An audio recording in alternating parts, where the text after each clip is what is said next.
Hello friends, मेरा नाम राकेश वर्मा और मेरे यूट्यूब चैनल पे आपका स्वागत है। दोस्तों, आज के वीडियो में जानेंगे प्रशासनिक सुधार से संबंधित भारत सरकार की प्रमुख समितियां एवं आयोगों के बारे में, जो हमारे एग्जाम की दृष्टि से महत्वपूर्ण है। तो चलिए देखते हैं। सबसे पहले देखते हैं एडी गोरवाला समिति। तो एडी गोरवाला समिति तो नियोजित विकास के संदर्भ में प्रशासन तथा इसकी प्रणालियों की उपयुक्तता की जांच के लिए एडी गोरवाला की अध्यक्षता में वर्ष 1951 में गोरवाला समिति की स्थापना की गई। मार्च 1951 में समिति ने कार्य प्रारंभ किया और 30 अप्रैल को भारतीय प्रशासन का अध्ययन कर 70 पृष्ठों वाला एक प्रतिवेदन लोक प्रशासन पर प्रतिवेदन सरकार के सम्मुख प्रस्तुत किया। यह प्रतिवेदन 9 अध्यायों में विभक्त है। सरकार की सुदृढ़ता और कमजोर जनता और उनके नेताओं के चरित्र प्रचलित राजनीतिक व्यवस्था की प्रकृति पर निर्भर करती है। दूसरा है संथानम समिति। संथानम समिति तो वर्ष 1962 में केंद्र सरकार ने भ्रष्टाचार को रोकने के लिए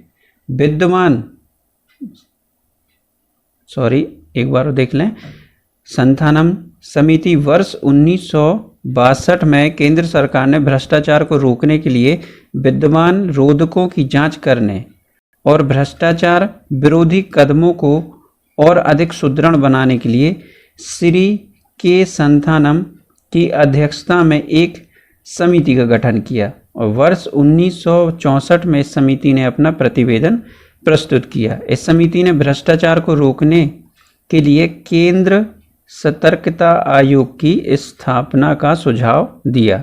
समिति ने यह रिपोर्ट दी कि केंद्रीय सतर्कता आयोग को अपने कार्यों के संपादन में सरकारी नियंत्रण से पूर्णतः मुक्त रखा जाना चाहिए। अगला है पुंछी आयोग। तो यह पुंछी आयोग तो केंद्र सरकार ने केंद्र राज्य संबंधों से संबंधित नए मुद्दों पर विचार करने के लिए 27 अप्रैल 2007 को भारत के पूर्व मुख्य न्यायाधीश, ये न्यायाधीश लिखा है दोस्तों, गलती टाइप हो गया है, न्यायाधीश न्यायमूर्ति मदन मोहन पुंछी की अध्यक्षता में पुंछी आयोग का गठन किया। आयोग ने केंद्र और राज्यों के बीच मौजूद व्यवस्थाओं के प्रकार, विधायी संबंधों, प्रशासनिक संबंधों, राज्यपालों की भूमिका, आपातकालीन प्रबंधनों, वित्तीय संबंधों, आर्थिक और सामाजिक नियोजन, अंतर्राज्यीय नदी जल सहित संसाधनों को साझा करना आदि संबंध में सुझाव दिए। अगला है एस.आर. दास समिति। तो एस.आर. दास समिति का गठन वर्ष 1964 में पंजाब के तत्कालीन मुख्यमंत्री प्रताप सिंह कैरान के भ्रष्टाचार तथा शक्तियों के दुरुपयोग की जांच करने के लिए किया गया। इस समिति की रिपोर्ट वर्ष 1964 में ही आ गई थी और इस समिति ने मुख्यमंत्री पर पद के दुरुपयोग के आरोप को सही पाया था और इस रिपोर्ट के प्रकाश में आने के बाद मुख्यमंत्री प्रताप सिंह कैरान को त्याग पत्र देना पड़ा था। अगला है एन.एन. बोहरा समिति। तो एन.एन. बोहरा समिति, इस रिपोर्ट में बताया गया कि राजनेताओं द्वारा आपराधिक गैंग का संचालन किया जा रहा है। अपराधी अब सांसद और विधायक बनने लगे हैं। कमेटी के अनुसार सीबीआई, रॉ सहित अनेक एजेंसियों ने सर्वसम्मति से अपनी राय व्यक्त की थी कि आपराधिक नेटवर्क वस्तुतः समानांतर सरकार चला रही है। इस रिपोर्ट में बताया गया कि राजनेताओं द्वारा आपराधिक गैंग का संचालन किया जा रहा है। अपराधी अब सांसद और विधायक बनने लगे हैं। कमेटी के अनुसार सीबीआई, रॉ सहित अनेक एजेंसियों ने सर्वसम्मति से अपनी राय व्यक्त की थी कि आपराधिक नेटवर्क वस्तुतः समानांतर सरकार चला रही है। अगला है शाह आयोग। तो तो साह आयोग क्या है कि साह आयोग का गठन वर्ष 1977 में तत्कालीन जनता पार्टी की सरकार ने किया था। जनता पार्टी की सरकार ने किया था और भारत के पूर्व मुख्य न्यायाधीश जे.सी. शाह इसके अध्यक्ष। आपातकाल 1975-77 के समय की गई जातियों की जांच के लिए इस आयोग का गठन किया गया था। आयोग ने अपनी रिपोर्ट वर्ष 1978 में सरकार को सौंप दी थी। रिपोर्ट के आधार पर कार्रवाई के लिए विशेष अदालतों का गठन हुआ। 16 जुलाई 1979 को इंदिरा गांधी दोबारा सरकार में आई और सुप्रीम कोर्ट ने गठित विशेष अदालतों को असंवैधानिक बताया तथा इस मामले में जांच न करने के आदेश दे दिए। इसके बाद आयोग की जांच और कार्रवाई समाप्त कर दी गई। जांच की जो प्रतियां थीं उनको नष्ट कर दिया गया और जो एक प्रति बची वह ऑस्ट्रेलिया नेशनल लाइब्रेरी में मौजूद होने की जानकारी है। अगला है माली मत समिति। तो माली मत समिति गृह मंत्रालय ने वर्ष 2000 में आपराधिक न्याय प्रणाली में सुधार के लिए जस्टिस मलिमत के नेतृत्व में एक समिति का गठन किया। इस समिति ने वर्ष 2003 में अपनी रिपोर्ट सौंपी। और अपराध की जांच और सजा पर सिफारिशें की।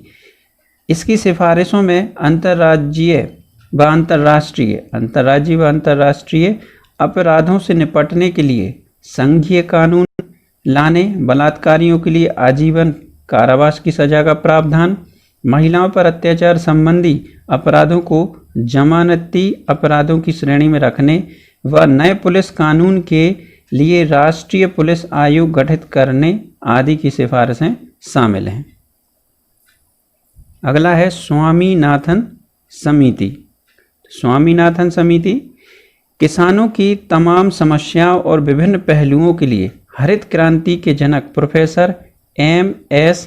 स्वामीनाथन की अगुवाई में नवंबर 2004 में एक समिति बनी जिसे राष्ट्रीय किसान आयोग के नाम से भी जाना जाता है। इस समिति ने अक्टूबर 2006 में अपनी रिपोर्ट प्रस्तुत की जिसमें खेती किसानी में सुधारों के लिए तमाम बातें कही गई थी। स्वामीनाथन समिति ने जो सबसे प्रमुख सिफारिशें की वो यह थी कि कृषि को राज्यों की सूची की बजाय समवर्ती सूची में लाया जाए ताकि केंद्र व राज्य दोनों किसानों के लिए आगे आए और समन्वय बनाया जा सके। समिति ने बीज और फसल की कीमत को लेकर भी सुझाव दिया।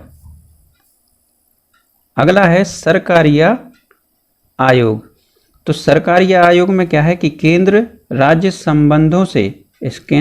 संबंधों के संपूर्ण ढांचे पर विचार के लिए केंद्र सरकार ने मार्च 1983 में सरकारिया आयोग की नियुक्ति की। 3 सदस्यीय सरकारिया आयोग ने नवंबर 1987 में अपनी सर्वसम्मत रिपोर्ट सरकार को प्रस्तुत की और आयोग की रिपोर्ट 1600 प्रश्नों की है और 2 खंडों में है। सरकारिया आयोग का प्रशासनिक सुधारों से वास्तविक सरोकार तो नहीं है, तथापि केंद्र राज्य संबंधों पर विचार करते समय आयोग ने कतिपय ऐसे मसलों पर अपने विचार एवं अनुशंसाएं की हैं जिनका प्रशासनिक सुधार से अवश्य संबंध है, जैसे अखिल भारतीय सेवाएं, राज्यों में केंद्रीय बलों को भेजना, वित्तायोग इत्यादि। अगला है बलवंत राय मेहता समिति। जनवरी 1957 में भारत सरकार ने सामुदायिक विकास कार्यक्रम 1952 तथा राष्ट्रीय विस्तार सेवा 1953 द्वारा किए कार्यों की जांच और बेहतर ढंग से कार्य करने के लिए उपाय सुझाने हेतु बलवंत राय मेहता समिति का गठन किया। समिति ने नवंबर 1957 को अपनी रिपोर्ट प्रस्तुत की और लोकतांत्रिक विकेंद्रीकरण स्वायत्तता की योजना की सिफारिश की, जो कि अंतिम रूप से पंचायती राज के रूप में जाना गया। इस आयोग ने 3 स्तरीय पंचायती राज पद्धति की स्थापना का सुझाव दिया, जो कि गांव स्तर पर ग्राम पंचायत, ब्लॉक स्तर पर पंचायत समिति तथा जिला स्तर पर जिला परिषद। तो दोस्तों आज की वीडियो में बस इतना ही। ये थी प्रमुख समितियां और आयोग प्रशासनिक सुधार से जुड़े। तो आशा करता हूं आपको ये मेरा वीडियो अच्छा लगा होगा। वीडियो अच्छा लगा हो तो लाइक करें, अपने दोस्तों के साथ शेयर भी करें और चैनल को सब्सक्राइब करना ना भूलें। Thank you.